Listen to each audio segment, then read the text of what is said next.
오늘 읽은 본문을 통해서 제사장의 위임식이라는 제목으로 말씀을 드리겠습니다. 그동안 우리가 여러 주에 걸쳐서 이스라엘 백성들이 지켰던 5대 제사에 대해서 말씀을 드렸습니다. 번제, 소제, 화목제, 속죄제, 속건제, 이 5대 제사, 매우 중요한 이스라엘 백성들이 드렸던 제사이죠. 이 제사들을 통하여 백성들은 하나님을 대면하고 또 죄로 인해서 단절되었던 하나님과의 그 관계를 회복하는 축복을 이 제사를 통해서 누렸잖아요. 이 제사를 드리는 일은 내가 드리고 싶다고 내 마음대로 드리지 못했어요. 물론 제물은 잡아서 가져갈 수 있지만 정작 제사를 드리는 그 분은 제사장이 드렸거든요. 그래서 이 제사장의 직분을 가진 특별한 그 사람이 있었어요. 그 누군가 하니 아론과 그 아들들이었습니다. 이 사람들은 하나님께 제사를 드리기 위해서 선택이 된 자들이거든요. 제사의 업무를 위임받은 아론과 그 아들들이 제사를 드리기 위해서는 먼저 거쳐야 할 중요한 과정이 있었습니다. 이것이 바로 위임식이라는 것이거든요. 오늘 2절에 보면 위임식을 위해서 준비할 몇 가지 있습니다. 너는 아론과 그 아들들과 그 의복과 관유와 속죄제의 수송아지와 수양 둘과 무교병 한 광주리를 이끌고 온 회중을 회막문에 모으라, 이렇게 말씀하고 있습니다. 위임식에 참가하는 사람들은 아론 자신 그리고 그 아들들과 백성들이었어요. 아론은 여러분들이 잘 아는 대로 모세의 친형이었잖아요. 모세가 바로 앞에 서기를 주저주저 했어요. 자신이 없었어요. 자기는 말도 잘 못한다고 생각했어요. 그때 하나님께서 그러면 내 형 아론을 내가 붙여줄게. 아론과 함께 가서 바로 앞에 서서 백성들을 해방시켜달라고 요청을 해라. 그렇게 하셨죠? 그래서 모세가 형에게 요청을 했지 않았겠어요? 형님, 저랑 같이 바로에게 갑시다. 만일 그때 아론이 나는 못 간다. 나는 바로 앞에 서고 싶지 않아. 괜히 말 잘못했다가 그 바로 말 한마디에 내가 감옥에 갇히면 죽으면 안 되지. 이렇게 했다면은 어떻게 되겠어요? 아론은 더 이상 성경에 등장하지를 못했을 겁니다. 그런데 아론이 선뜻 동생의 요청을 받고 그래 같이 가자 하고 위험을 무릅쓰고 그 아론이 반대하는 거 왜 몰랐겠어요? 하지만은 모세 아론이 찾아갔잖아요. 우린 여기에서 아론의 그 태도를 높이 평가할 수가 있습니다. 종종 오늘도 그렇잖아요. 우리를 보고 누가 친구나 동료 교우나 구역의 성도가 야 우리 오늘 같이 교회 가서 이런 일을 하자 할 때 여러분 반응을 어떻게 하십니까? 선뜻 그래 하자 이럴 수도 있고 또 반대가 될 수 있잖아요. 나는 바빠서 못 가. 나 그거 하고 싶지 않아. 이럴 수 있잖아요. 우리 나무랄 수 없어요. 본인들이 다 사정이 있을 거니까. 여기 아론은 동생의 요청을 받고 그 어려운 결정을 쉽게 해 준 것이죠. 이렇게 해서 10차례나 바로 앞에 가서 내 백성을 놓아주시오. 내 백성을 놓아주시오. 라고 할 때 얼마나 힘이 들었겠어요. 그렇지만 아론은 끝까지 그 사역을 모세와 같이 감당했습니다. 자, 이렇게 했을 때 하나님께서 그걸 다 보시지 않았겠어요? 모세도 보셨지만 아론을 보신 거예요. 참 아론 너 내 말을 순종하고 잘 하는구나. 그래서 하나님은 그 후에 아론과 아들들에게 특별한 직임을 맡기셨는데 이것이 바로 제사장의 직임이었다는 거예요. 그래서 성경 보면 계속 나오다 아론과 그 후손들이 이렇게 제사를 드렸다. 그리고 백성들이 제물을 가지고 오면 반드시 제사장만이 그 제물을 받아서 제사를 드릴 수 있었거든요. 자, 여기서 우리가 볼 수 있는 것은 하나님의 사역은요, 스텝 바이 스텝입니다. 우리가 오늘 이 적은 별거 아닌 것 같이 보이지 이 일에 우리가 순종을 하고 충성을 하면 하나님은 그 다음 스텝으로 더 소중한 일을 맡기신다는 거. 성경은 작은 일에 충성하는 자는 큰 일에도 충성한다. 그 말은 하나님께서 작은 일을 맡기시지만 그 일에 충성을 다하면 하나님은 더 큰 것으로 맡겨주신다는 그런 의미가 있는 것입니다. 그래서 오늘 우리 믿음 생활은 그 한 과정 한 과정이 대단히 중요해요. 별거 아닌 것 같지만 하나님은 그 다음을 보시거든요. 자, 주일 성수, 또 주님 앞에 드리는 헌신, 예배 준수, 헌금 생활, 봉사 생활. 하나님 이런 자들을 통해서 한 걸음 한 걸음 더 소중한 일을 맡기시고 그 가게를 빛나게 하시고 그 후손을 또 계속 이어가게 하시는 거예요. 여러분의 자녀들이 앞으로 3대가 지났을 때 한번 상상해 보십시오. 내 손자들이, 내 저 정손자들이 나와 같이 주일 되면 하나님 앞에 예배를 드리고 선한이의 쓰임을 받는 3, 4대 후손이 된다면 얼마나 마음이 기쁘지 않겠어요? 이번에 오신 목사님들 중에 제가 아는 분에도 몇 사람이 3대째 목사님이 계시더라고요. 제가 그 할아버지를 알고 그 아버지를 알고 이 아들을 아는 거예요. 그중에 어떤 분은 같이 신학 공부할 때 공부했던 분의 아들이 또 왔더라고요. 저는 그걸 보면서 너무 마음이 기쁘고 참 한편은 부럽더라고요. 야, 참 귀한 가게구나. 저 3대 할아버지 때부터 목사님, 그 아들이 목사님, 손자가 목사님으로 미국에서 살고 있구나. 그런데 만일에 3, 4대 가서 다 끊어지고 믿음 생활도 제대로 안 하고 만일에 여러분의 후손들 가운데 하나님도 모르고 세상만 아는 후손이 생긴다면 참 얼마나 마음이 아픈 일이잖아요. 아론은 자기 당대에 그 결정을 잘해서 모세와 함께 바로 앞에 담대히 가서 위험을 무릅쓰고라도 하나님의 명령을 순행했을 때 하나님은 모세뿐 아니라 아론의 후손에까지 아들들에게까지 이 제사장의 귀한 직무를 맡겨주신 것을 볼 수가 있는 것입니다. 그래서 오늘 작은 일이라고 그거 등한히 하지 마시기 바라요. 내가 맡은 성가대 대원 참 귀한 일이잖아요. 그리고 또 주일학교, 중고등부. 지금 중고등부에 교사가 비어 있는데 저는 기도하고 있습니다. 좀 누가 나서주기 바라요. 얼마나 귀한 일인데, 얼마나 귀한 사역인데, 제가 같으면 달려가고 싶은데 아직 비어 있습니다. 좀 기도해 주시기 바랍니다. 청년대학부 귀한 사역이잖아요. 여성교회, 지금 여성교회 회의 월회 때마다 며칠 참석하지 않는데 이거 정말 귀한 일입니다. 얼마나 귀한 사역인데 좀 참가해 주시기 바랍니다. 아직 우리 교회 남성교회는 조직이 되어 있지 않지만 앞으로 언젠가 되어지기를 바라는 것입니다.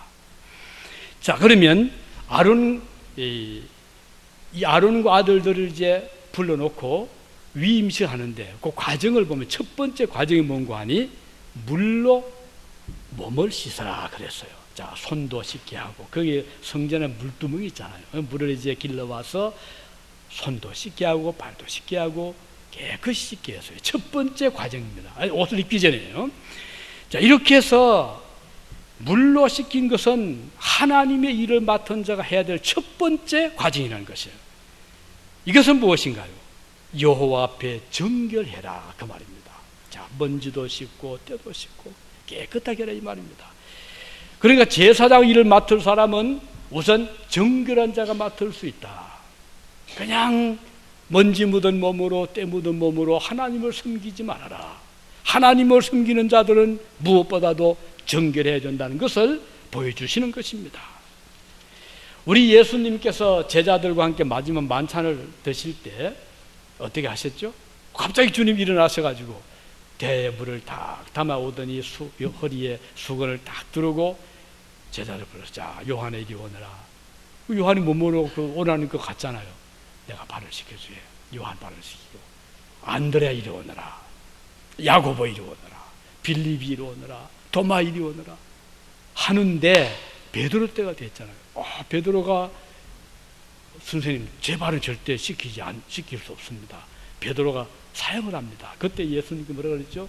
내가 네 발을 씻기지 아니하면 너와 나와 상관이 없다. 그 말을 듣는 거 베드로가 깜짝 놀라. 선생님, 그러면요, 저 손도 씻겨주시고 머리도 씻겨줘. 머리가 떨립니다. 그때 예수께서 아니다. 이미 목욕 환자는 발만 씻으면 된다라고 하셨어요. 그런데 왜 주님이 발을 씻기지 않은 자는 상관없다 했을까? 이 말은 앞으로 제자들 주님은 사역을 해야 되잖아요. 그런데 사역을 하는 사람들이 씻김을 받지 못한 채로는 할 수 없는 거예요. 앞으로 제자들은 이제 성령을 받아서 예루살렘과 사마리아와 유대와 사마리아 땅끝까지 전도해야 되는데, 이 일을 하기 위해서 먼저 거쳐야 될 과정은 몸을 씻는 일이다, 이 말이거든요. 이 말은 회개하라, 이 말입니다. 영혼이 정결해진다. 우리 마음속에 모든 허물과 죄를 주님 앞에 용서를 받고 난 다음에 주의 일을 할 수가 있다는 의미인 것입니다. 그래서 제사장의 일을 맡는 사람은 이와 같이 몸을 맑은 물로 씻어야 되는 것입니다. 우리가 주님의 일을 일할 때 소중한 것은 회개를 해야 된다는 것. 이 회개는 날마다 자기의 죄를, 자범죄를 회개하고 유전죄를 회개하는 것인데, 우리가 죄인 이 상태 가지고는 주를 섬길 수가 없어요. 내 마음속에 욕심과 교만과 탐욕과 온갖 악을 가지고 품고 있다면 우리가 아무리 열심히 한다고 해도 주님이 보실 때는 받을 수가 없는 거예요. 네 자신부터 먼저 회개하고 용서를 받아라. 이게 주님의 뜻인 것이기 때문에 보세요. 세례요한이 전도할 때 첫 번째 한 말은 뭡니까? 회개하라 그랬잖아요. 우리 주님이 전도하실 때 첫 번째 선포한 말씀은 회개하라. 사도들이 전도할 때도 회개하고 믿으라고 말씀했어요. 우리 교회에 나오는 성도들은 회개는 필수 과정입니다. 이 말은 자기가 죄인임을 깨달아야 되고, 우리 주님 앞에 겸손에 엎드려서 회개의 기도를 통하여 용서를 받아야 비로소 주님의 자녀가 될 수 있고 주의 일꾼이 될 수 있다는 것입니다. 두 번째는 제사장이 위임식하는데, 첫 번째는 몸을 물로 씻어라. 두 번째 과정은 옷을 입혀주는 겁니다. 어떻게? 속옷도 갈아입히고 겉옷도 입히고, 그리고 또 띠도 띄우고 또 흉패도 붙이고 에봇도 붙이고 머리에 관도 씌우고, 보면 그 또 옷 감도요, 청색, 자색, 홍색 실로 잘 곱게 손으로 따서 아주 정성을 들여서 옷을 만들어서 입게 한 거예요. 이건 뭘 의미합니까? 하나님 앞에 서는 자는 거룩한 옷을 입어야 된다. 벌거서 가지 안 된다, 이 말이에요. 이 옷은 뭘 의미하죠? 영적으로 그리스도의 의의 옷을 상징합니다. 자, 예수께서 십자가에서 죽으시고 그 죽으신 공로의 의가 주님을 믿는 성도들에게 덧입혀진다는 거예요. 그래서 예수 믿는 신자는 하나님 앞에 설 때 너는 거룩하다. 왜? 주님의 의의 옷이 입혀졌기 때문입니다. 이것이 바로 제사장이 꼭 해야 되는 그런 두 번째 과정인 것입니다. 자, 그러면 하나님께 나아가는 자는 이 옷을 반드시 입어야 돼요. 에베소서 6장 14절에 보면 그런즉 서서 진리로 너희 허리띠를 띠고 의의 흉배를 붙여라 그랬어요. 이걸 보면 이 구약의 제사장들이 입었던 옷이나 또 흉배, 허리띠는 영적인 의미가 있으면 알 수가 있거든요. 어떤 진리의 허리띠, 말씀으로 허리를 단단히 동이매는 거예요. 이 말씀을 매지 아니하면요, 옷이 쭉 내려갑니다. 다시 말하면 우리가 말씀을 무장을 해야 우리 자신을 지킬 수 있거든요. 일꾼이 단단히 허리띠를 매야 되지, 그거 잘 못 매다가요 다칠 수도 있고 일을 못 하잖아요. 그래서 하나님의 일꾼은 의의 옷을 단단히 입어야 되고 진리의 말씀으로 단단히 묶어야 돼요. 사탄은 끊임없이 공격하거든요. 주의 일을 못 하도록 시험을 넣어주거든요. 하나님 일꾼들이 자칫하면은 이런 사탄의 시험에 쉽게 넘어가기 쉽고 귀를 기울이기 쉬워요. 교회에는 말이 많잖아요. 그러면은 하나님 말씀을 반대하는 말도 참 강하게 들리거든요. 세상 말도 많이 들립니다. 이 말들 다 들어서 안 되잖아요. 얼마나 세상에 나가면 얼마나 들어서 안 될 말이 많습니까? 보이스피싱 아시죠? 전화를 딱 해서 아들이 금방 교통사고 당해가지고 죽는 신용을 냅니다. 그거 듣다가는 어떻게 돼요? 재산 다 잃고 많은 돈을 잃기도 하고 얼마나 피해가 심하잖아요. 우리가 들을 말이 있고 들어서 안 될 말이 있어요. 마찬가지로 교회 안도 마찬가지입니다. 그래서 어떤 사람이 이 말, 저 말 할 때 우리가 진리의 말씀으로 허리띠를 딱 내고 있으면 분별력이 생깁니다. 아, 이건 들어서 안 될 말이구나. 이거는 잘못된 것이구나. 판단력이 생깁니다. 그래서 말씀 우리가 자주 접해야 돼요. 자주 성경을 읽어야 되고 설교 말씀에 귀를 기울여야 되고, 그렇게 하면 이 사람은 절대로 시험에 들지 않습니다. 세상을 이길 수 있는 힘을 얻게 되는 거예요. 사탄과 싸울 수 있는 힘이 되는 거예요. 이스라엘 백성들이 광야에 이제 들어가기 직전에, 광야에서 가나안 땅에 들어가기 직전에 모세는 12 정탐꾼을 뽑아가지고 각 지파별로 한 사람씩 12을 뽑아서 그들을 파송을 하잖아요. 일종의 간첩 정탐꾼입니다. 12사람이 들어가서 이제 그 가나안 땅을 이제 찾아다니면서 이제 땅이 좋은지, 그 백성들이 어떤 사람들인지, 또 성은 든든하게 그 전쟁을 대비하고 있는지 이걸 알아야 된다고 생각하고 사방 다니는데, 놀랍게도 10사람의 정탐꾼은 네거티브한 쪽으로 보는 거예요. 가치가 보았는데 그들의 시각은 전부 다 부정적이에요. 들어가면 땅은 척박해 보이고, 주민들은 아주 강대한 장대한 안악자손을 보이고, 그리고 성은 튼튼하게 여리고를 위시해가지고 참 무장되어 있는 것 같고, 우리가 들어갔다가는 마치 메뚜기 떼가 줄에 다 당하고 만다.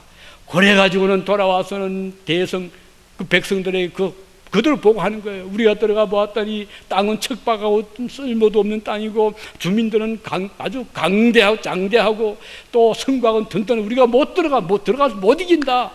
그 말을 듣고요, 백성들은 대성통곡을 하잖아요. 밤새도록 울었다 그랬어요. 그때 두 사람, 여호수아와 갈렙은 어떻게 했어요? 반대 복을 합니다. 아닙니다. 우리가 들어가 본 땅은 정말 땅이 기름지고 젖과 꿀이 흐르고, 그리고 주민들은 우리들의 밥입니다. 우리가 들어가면 땅을 차지합니다. 하나님 예비한 땅입니다. 두 사람이 아무리 음성을 높여도 10사람의 소리에 당할 수 없잖아요. 이 백성들이 잘 듣고 판단해야 되는데 큰 소리면 귀를 기울인 거예요. 잘못된 말은 귀를 기울인 거예요. 그래서 결국은 안 들어가요. 거기로 돌아가지고는 저 가나안 땅을 뒤로 하고 광야로 40년 동안을 헤매면서 그들의 생각대로 광야에서 전부 다 죽고 말았잖아요. 그 아들들이 태어나서 2세가 들어가게 됩니다. 그러나 두 사람 믿었던 여호수아와 갈렙은 죽지 않고 그 땅에 들어갔습니다. 이게 믿음이에요. 오늘 아무리 이민사회가 척박하고 힘들어 보여도 믿음의 든든히 선 사람들은 승리합니다. 헤쳐나갑니다. 이겨나갑니다. 이게 믿음이잖아요. 우리가 누구의 말을 기울여야 되겠어요? 다수의 말? 아닙니다. 우리는 옳고 그름을 바로 판단해야 돼요. 어느 단체도 마찬가지예요. 회사든 학교든 또는 지역사회든 여러 말이 들려올 때 우리는 바른 판단할 수 있는 지혜를 하나님께 구해야 될 것입니다. 이렇게 해서 이스라엘 백성들이 잘못된 판단, 잘못된 말에 귀를 기울임으로 그 백성들이 큰 고생을 하고 광야를 헤맸듯이 오늘 우리는 항상 삼가하고 조심하고, 그래서 우리는 진리의 말씀에 귀를 기울여 나갈 필요가 있는 것입니다. 오늘 여러분과 제가 입고 있는 옷이 어떤 옷인지 돌아볼 수 있기를 바랍니다. 하나님께서 예수 그리스도를 통해서 입혀주신 의의 옷을 입고 있는지 확인해야 됩니다. 이것은 믿음으로 의롭게 된 옷을 말하는 것이죠. 나는 과연 믿음에 든든히 서 있는가? 이게 중요한 것이죠. 어떤 사람은 그래요. 옷이 중요합니까? 그러나 옷은요, 대단히 중요하죠. 옷이 날개라는 말이 있잖아요. 옷을 입고 나타나면 그 사람의 신분도 드러나고, 그 사람이 무엇 때문에 왔는가, 일하는 일복을 입고 나오잖아요. 자, 그러면 감옥에 들어가서 어떤 옷을 입어요? 아무리 내가 좋은 옷이 많아도 감옥에 들어가면 죄수 옷을 입히게 돼 있다는 거예요. 그런데 이제 감옥에 나온 사람은 당장 옷을 벗어버리고 내 옷을 갈아입잖아요. 우리 예수님 믿는 신자는 의의 옷을 입는 자들이에요. 참 이것처럼 좋은 게 어디 있어요? 우리 주님의 십자가의 공로가 나에게 더 입혀져서 나는 이제 의의 옷을 입고 주님 앞에 서면 우리 주님은 하나님 어떻게 하셔요? 너는 죄가 없다. 왜? 예수님의 공로로 우리 죄를 다 덮어주었기 때문에. 이게 바로 신자들이 입고 평생을 살아가는 성도의 의의 옷인 것이에요. 이 얼마나 좋은 옷이잖아요.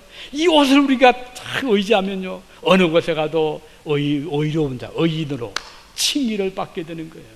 어느 의롭다. 하나님께서도 우리가 이제 죽어서 천국에 들어간 문 앞에 서잖아요. 그러면 천사들이 다 문 앞에 서서 지키고 있는데 우리가 입고 있는 옷이 찬란한 의의 옷이면 천사가 어떻게 하겠어요? 어서 오십시오. 웰컴. 어서 오십시오. 우리 주님이 우리를 맞이하는데, 만일 우리가 죽어서 천성문 앞에 갔는데 입고 있는 옷이 죄수 옷을 입고 왔단 말이에요. 온갖 사기, 온갖 욕심, 온갖 탐욕, 온갖 교만, 온갖 불순종 가득히 찬 옷을 입고 나타나면 죄수 옷이잖아요. 그럼 천사가 어떻게 하겠어요?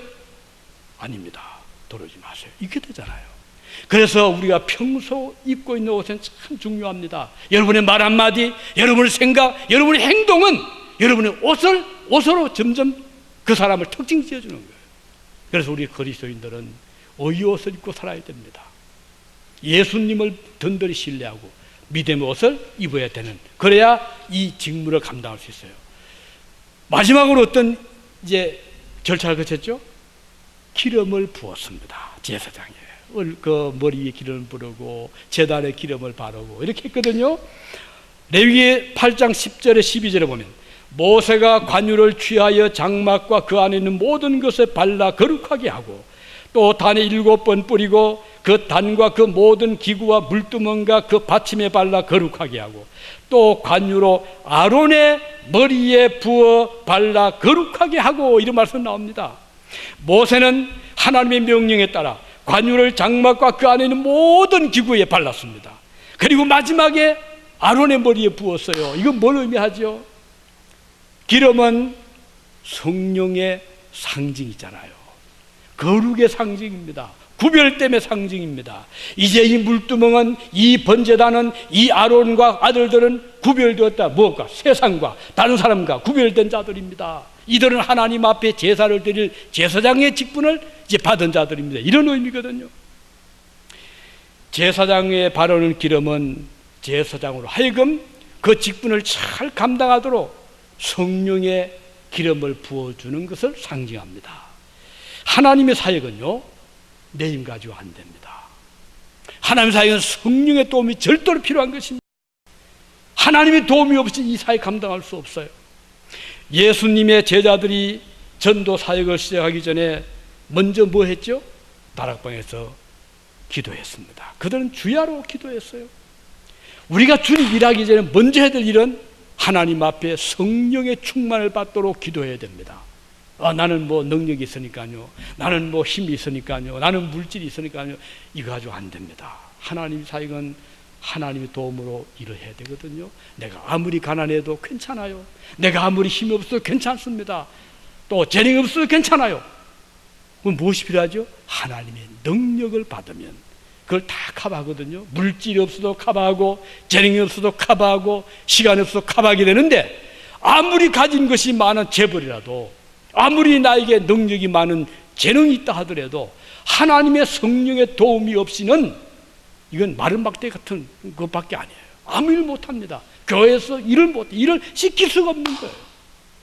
그래서 내가 하나님께 쓰임받는 것은 큰 축복입니다. 어떤 사람이 이걸 유시해.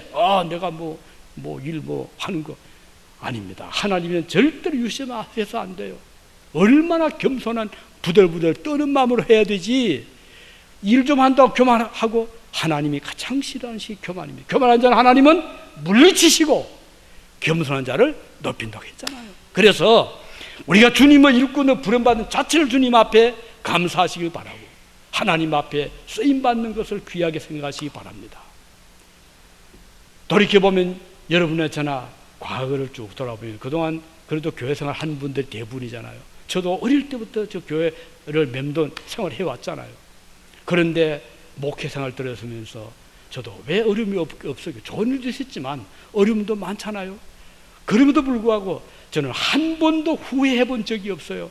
제가 신앙하고 후회해 본 적이 없고, 목회하는 후회해 본 적이 없고, 아무리 가난해도 아무리 힘들어도 저는 마음이 감사하더라고요. 나 같은 죄인이 이런 일을 할 수 있던 자체가 감사하고, 주님 나를 버리지 않은 것에 감사하고, 오늘까지 일하게 하신 것을 감사하고, 더 못해서 저는 마음이 그 안타까운 뿐이었지, 아이고 일을 왜 내가 해야 되나, 저는 그런 마음 한 번도 해본 적이 없어요. 이거 저뿐이 아니죠. 이런 마찬가지일 거예요. 우리가 주님 일할 때 기쁜 마음으로 감사함으로 하시기 바랍니다.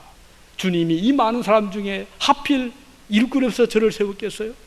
저같이 무능하고 부족하고 연약한데 주님이 저를 세웠다는 것은 주님이 저에게 믿어주신 것이고 저를 귀하게 보신 것이고 저를 주님께서 버리지 않았다는 증거잖아요. 그래서 하나님 일을 할 수 있음 자체가 감사하다는 거, 주님 앞에 시간 들일 수 있으면 감사하고, 주님 앞에 일할 수 있는 건강 주신 거 감사하고, 주님이 주신 물질을 가지고 주님 앞에 드릴 수 있음이 감사한 일인 것이죠. 그래서 하나님 앞에 그 정성이거든요. 시간 바쁠수록 단 1분이라도 내셔서 기도하시기 바랍니다. 주님 앞에 이게 시간을 드린 거잖아요. 뭐 집에서도 괜찮아요. 그리고 교회 오거든 꼭 기도하시기 바랍니다. 교회 오시는 분들이 저는 기도하는 걸 좀 보고 싶어요. 오시거든 그냥 잡담하지 마시고 단 5분이라도 교회 와서 먼저 기도하시기 바랍니다. 예배 전에 기도해 주시기 바랍니다. 하나님 앞에 마음에 준비해 주시기 바랍니다. 근데 대부분 교회 오면은 그냥 만나서 뭐 반가우니 그러겠지만 대화의 정신이 없어요. 교회는 대화의 장소가 아닙니다. 주님 앞에 예배드리는 장소입니다. 그 예배드리기 위해서 먼저 우리 마음에 준비해야 돼. 기도하시기 바랍니다. 하나님과 먼저 교제하시기 바랍니다. 그 다음에 이제 반갑게 만날 수도 있고 대화할 수 있지만 기도 시간 가시기 바라고, 그 다음에 교회는 헌신입니다. 내가 할 길이 뭔가 그거 살펴보시고 좀 둘러도 보시고, 우리가 아끼는 주님의 몸된 교회잖아요. 우리 성도들 살펴보시고 내가 도울 것이 뭐 없는가, 이게 참 귀한 일이잖아요. 저는 감사한 거, 우리 교회가 설립 때부터 참 뭔가 좀 섬겨야 되겠다 해서 저희 교회 보시면 이 트레일러가 지금 3대 4대가 있습니다. 저 우연 아닙니다. 저는 기도하면서 하나님, 우리가 도울 수 있는 길이 뭘까요? 학생들이 혹시 이사를 하는데 큰 거 차에 못 들어가잖아요. 그래서 제일 먼저 구한 게 트레일러였어요. 그래서 지금도 필요할 때 전 저까지 달려가잖아요. 제가 뭐 운전을 그런 운전 안 해봤지만 저 하다 보니까 뭐 실수도 하지만 지금은 조금 하잖아요. 이 봉사의 그 마음에서 저는 그렇게 기쁘더라고요. 또 우리 교회가 또 한 게 뭐였어요? 한글학교 오픈했어요. 그 18년 전에 우리 교회가 한글학교를 여기에서 상당히 일찍 한 거예요. 그리고 한 번도 클로즈한 적이 없었어요. 이웃 교회들은 뭐 어떤 때는 뭐 많다, 자랑 많이 하더라고요. 학생들이 많다. 오케이, 좋습니다. 저희 교회는 그거 자랑한 게 아니었어요. 단 하나라도, 한 학생이라도 우리 어를 잊지 말자. 그리고 여러분 자녀들 금방 언어 잊어버립니다.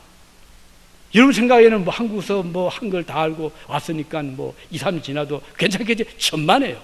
금방 해가 바뀌어버리고요. 한글 잊어버립니다. 그래서 저희 교회는 오픈하고 있잖아요. 그리고 무료를 하고 있잖아요. 그리고 무료를 헌신하고 있잖아요. 왜 이거 이용하지 않습니까? 이거 봉사입니다. 한글학교 오픈했어요. 음악회를 시작했습니다. 이거 저희들은 봉사입니다. 그리고 펀드레이징, 우리가 돈이 없잖아요. 우리가 몸을 때우자 해서 펀드들이 한 거예요. 그리고 이 예배당 건물 이거 마련했잖아요. 우리가 돈이 있어 한 게 아닙니다. 어려웠지만 주님 앞에 필요한 것이기 때문에. 그래서 우리는 전력 지금 여기에 서포트하고 있습니다. 제 당대는 넉넉하게 우리 살지 못할 겁니다. 저도 각오하고 있습니다. 제가 만약 편하게 살고자 하면 이거 할 필요 없어요. 그냥 뭐 미국 교회 빌려가지고 그 연보 얻어서 저 뭐 사례 잘 받고 또 뭐 교인들에게 그렇게 뭐 어려움 주지 말고 할 수 있지만 그 다음 때 뭘 남기겠어요? 지금 많은 미국에 있는 한국 교회들이 편하게 그렇게 하고 있습니다. 이번에 오신 전성철 목사님 시카고에서 왔잖아요. 바로 이웃에 윌로크리, 미국에서 가장 큰 교회 중 하나 거기에 바로 옆입니다. 미국 교인들이 수만 명, 한국 교인들이 2,000명, 장로들이 500명. 그건 미국 교회예요. 왜 거기 갑니까? 간 수밖에 싫다 이거예요. 가서 예배 들어오고. 그런데 놀라운 것은요, 해가 가면 갈수록 2,000명의 기독교 한국 교인들이 믿음이 점점 피폐해져 가고 있는 거예요. 거기에 담임 목사님이 한국교회 목사님들 앞에서 제발 한국교회를 데려가 주시오. 우리가 물과 기름입니다. 그런 말을 왜 듣습니까 우리가? 그런데도 미국에 가서 앉아서 예배 드리고 있나요? 우리가 얼마나 사람이 필요한데 여기 일은 마다하고 그냥 가서 예배 잠깐 드리고 도망치듯이 달려나오고, 과연 주님이 기뻐하실까요? 그래서 오늘 우리는 주님 앞에 부름받은 자들이잖아요. 우리가 내가 좋아서 주님을 찾아온 것이 아닙니다. 주님이 우리를 불러주신 것이에요. 그럼 주님의 부름에 합당한 자들이 되어야 되잖아요. 그러기 위해서 오늘도 내 힘으로 못하지요. 성령의 기름 부음 받으시기 바랍니다. 하나님께서 나에게 은혜 베풀어 주시면 우리가 뭘 못하겠어요? 저 높은 참나무 꼭대기 그 시에서 큰 차가 와가지고 그 딱 잘라주는 거 보면서 저는 마음으로 박수를 쳤습니다. 주여 감사합니다. 과연 주님이십니다. 하나님의 손이 저렇게 높군요. 제가 그렇게 혼자서 마음에 기도가 나오더라고요. 주님은 능치 못하신 것입니다. 여러분의 가정에 자녀 문제 또는 사업, 직장 문제, 학교 문제 하나님께 의지하시기 바랍니다. 주님은 다 채워주실 것이고 성령의 기름을 통해서 능치 못함이 없도록 기름이 들어가 보세요. 삐걱거리던 기계가 잘 돌아갑니다. 기름만 들어가면 안 되게 막 되잖아요. 오늘 하나님의 성령께서 여러분의 삶의 윤활유가 되시고 능력이 되어서 좋은 열매 많이 맺기를 바랍니다. 기도하시겠습니다. 자비로우신 우리 아버지 하나님, 은혜를 감사드립니다. 오늘 저희들이 참 하나님께 거룩한 제사장으로 부름을 받았는데 이 귀한 제사장의 직분을 잘 감당할 수 있도록 저희들에게 시섬을 주시고 의의 옷을 입혀주시고 성령의 기름으로 충만케 하여 주옵소서. 주님의 이름으로